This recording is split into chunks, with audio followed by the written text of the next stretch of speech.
message. These people tell us that we can... But when you went there, you went with... How long did it take you to get there again? A few seconds. A few seconds. Their science is... Do you get extra travel points? Oh, I would like to have an extra mileage point. I would like.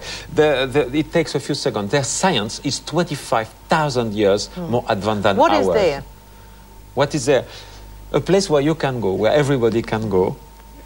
When you die, they take what primitive people call the soul, which is a genetic code, and they give you eternal life on their planet. So if we work for peace, for love, for fraternity, to help humanity to be better, we can have access, all of us, to eternal life after death. You are, as I mentioned, building an embassy, or would like to build an embassy on Earth for the extraterrestrials. To welcome them back. And you, in fact, have a model here. Let's just look at this model. So, explain what we're seeing. This embassy, which has to be built as close as possible to Jerusalem. Why? Because the first laboratory they had was very close to Jerusalem, where they did create life. Our ancestor Adam and Eve, they did create this close to Jerusalem. And so sentimentally, because they love us, they would like it to be close to Jerusalem. They've told you this? Yes, this is a main entrance. And then you have the building with the star at the top, where they will meet the world governments and the world press. And this is a private place. Why do they actually need an embassy? Oh, it's very easy to understand. Anytime they appear, all the military try to shoot down their space vessel, so they want to be welcome, and they also want to have a neutral place with a diplomatic neutrality. They don't want to create any advantage to any country, so it will be an extraterritoriality and a demilitarized airspace. They are not invaders. They don't want to attack us. They respect and love us. So they have problems getting through immigration the same as the rest of us? They could have, yes. So it's the reason why they want an embassy. Customs is always a bummer too, because you could bring in all that extra Martian scotch. Do they have limits on how much scotch and alcohol they're about to bring through? They don't drink alcohol. They don't drink alcohol. They have a very advanced civilization. They are people of love and peace and harmony. And they love us, and they're a little bit afraid of us because of all the violence we have on the earth and the nuclear powers, the nuclear bomb, and they are afraid for us, and the pollution. Where does the money come from? The money of what? For building the embassy? From the members. We have now 35,000 members in 84 countries. So if I become a member, how much does it cost me? As much as you want, because it's free. I'm free to give? Yes, free to give, or nothing, or as many as you want. And you are welcome to give as much as you can. And how many people give as much as they can? 35,000 people give. Some people give 25 cents, some people give more. And where is your base? The international headquarters is in Geneva, in Switzerland. A tax-free place? Not so tax-free. It's a myth. There are better tax-free places. Oh, it's just sort of a 9% tax-free? No, it's 35% on income. So it's not. It was a tax haven. What about your lifestyle? My lifestyle. Where do you live? I live in Quebec, in Canada, and but I travel around the world. Do you travel first class? No, business class. Business? Yes, because it's more comfortable to sleep, and I have less problem with jet lag, which is my problem. So you've got 35,000 people around the world giving you money. Not me, because it's non-profit organization, and I don't receive any salary. So it's really to build this and to spread the message, but no one is making money with it. What is the message of Clonaid? This is separate. This is we have many scientists in this movement, and we want to help humanity to develop herself, to develop itself. And the secret of eternal life is in the cloning. I explain that in the book. And so we will one day, like the Elohim, be able ourselves to give to us the eternal life. Where do you do this, and how much does it cost? The cost is not very precise right now. We will build a laboratory where scientific research will be made to be able to clone ourselves and to transfer. Where are they studying at the moment? The location of this laboratory will be secret, of course, because there is... Is it not in the Bahamas? No, this is just a headquarters of this company, Clonaid. So Clonaid, the company, is located in the Bahamas. That's another tax haven as well, isn't it? That's a real tax haven. That's a real tax haven. That's a real one. Well, if you're going to be cloned, you may as well be cloned in the Bahamas, I say. No, but the laboratory will be in a secret location to avoid international pressure because some ethical committee are against human cloning.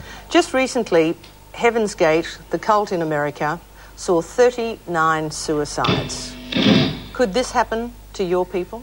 We are too busy, you know, with this project. They believed they were going to an alien spaceship and they followed their leader. Yes. Would people follow you and commit suicide? Not at all, because our philosophy brings very important values. The absolute respect of life of other people and our own life. And also, as I told you before, we are so busy. We have to build this embassy, and then we have to start making laboratories to study cloning. But do you understand how a lot of people really are very worried, especially with the Heaven's Gate? What's your view of what happened at Heaven's Gate? Heaven's Gate is a drama, but it's not the more terrible.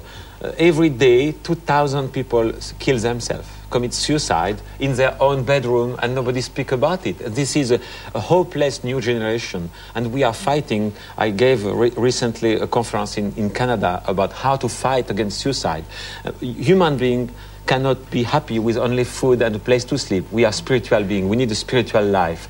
And there are more and more no interest for primitive religion, Middle-Age religion. So young generation needs new religions. So people should not be worried about the danger aspect of your cult? It's not a cult.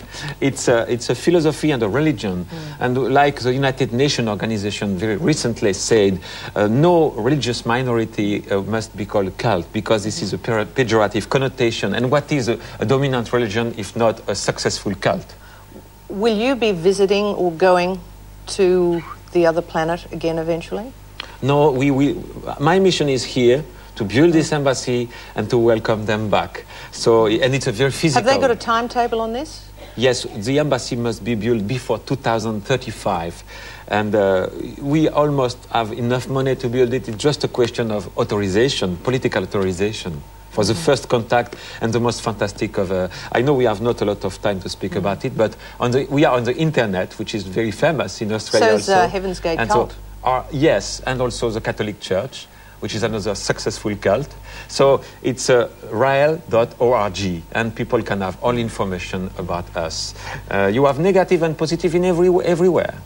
Like we see in the X-Files, do we have aliens living amongst us? No, they are not masochists.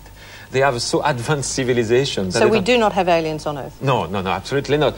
They come sometime, but they want to be back to their planet very fast because they have 25,000 years of scientific advance. No pollution, no violence, no criminality, no money. So when you come, we are like pygmies for them. Do you ever feel lonely in this message? I felt at the beginning, but now we have 35,000 members. Scientists, religious people, a lot of people helping me, and now it's a teamwork and it's wonderful. How many Australian followers do you have? We have 500 members in Australia, and so how it starts... Do we have any members in the audience? Yes. You have a couple? Yeah. Do you believe you will be going to an alien civilization when you leave Earth? That's not what we think about. What we focus on is bringing love and harmony to the planet Earth. So you believe, but eventually, when you leave this heavenly Earth or this terrestrial Earth, will you be going to another planet? It's possible, but I'll never know until that happens. But that's not what I do it for. I do it for the future of humanity. I want to bring love to humanity and harmony and unite all people, regardless of their religious belief, or and bring them some hope for the future so that we can live together on this planet, together as one and not fighting with each other. Paradise is right here on Earth. Paradise on Earth. Well, I hope you find it. RAEL, it's interesting to talk to you. All the best with your embassy, and if we could ever have the exclusive on the first alien, we'd really like it. It's my pleasure. I love Australia, and I am here to give a conference in Brisbane tomorrow night, and I hope a lot of people will come to have information about this organization. Anybody who would like to get more information, there you go. RAEL, thank you very much for your time. Ladies and gentlemen, RAEL. Okay, coming up on Midday, author Ruth Ostro takes a revealing look inside the bedrooms of Australia and meet an Aussie athlete who literally never gives up. But next, second-generation Hollywood rat packer Larry Bishop. Stay with us.